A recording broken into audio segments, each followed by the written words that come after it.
tena anjongona ny andro lasa maizikitroko any lojana masoandro tontolo pahorina raha ny fiainany eto tany tsy ahitana tsiko falahelo tetomany anjara vesa latra sa le vitako ny ratsy le sokako eto tany efa mila tsy ho taty ka mboto le fitiavako nataonao malikily le foko no adalana piretinao de kily sy fidy ny any ratsy nefa mbola manateny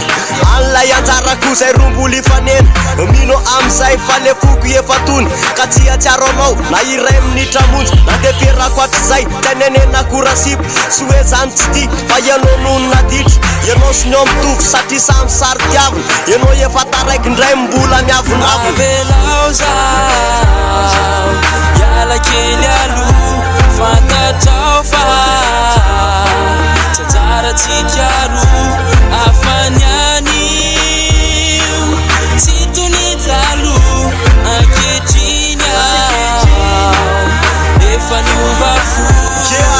nsaromanao tsikle toetranao fa ratsy namboly tena vokatra le laingy efa nafafy zay efa nangina fa ianao le mila kafy zay le toetra tsy voatotra ny vehivavy mampirafy fenongo kapoka ka aleo aloha ilana zay efa nandevitra fianao ny zaravilana na tiako ho azy ianao zatsy diso ka ifony zaty tsy orsay ka azaka donadony mieritseretenao raha sipa fa ianao nge efa ngezy e tsy vany zay ikoty de tsy maintsy mena sezy e marina le teninao e ny zavatra maniry mbola fezina amikalo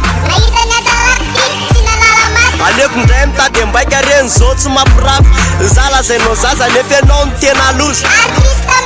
nefa ianao ny tena posy avelao zao iala kely aloha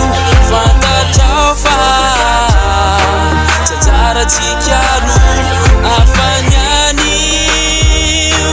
tsy tonitalo ankehitriny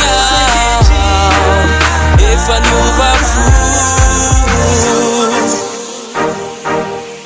aize ahoana ihany serinareo roa ty le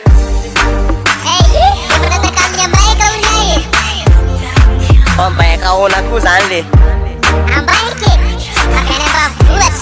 ay ve indray tsikofa avelao zao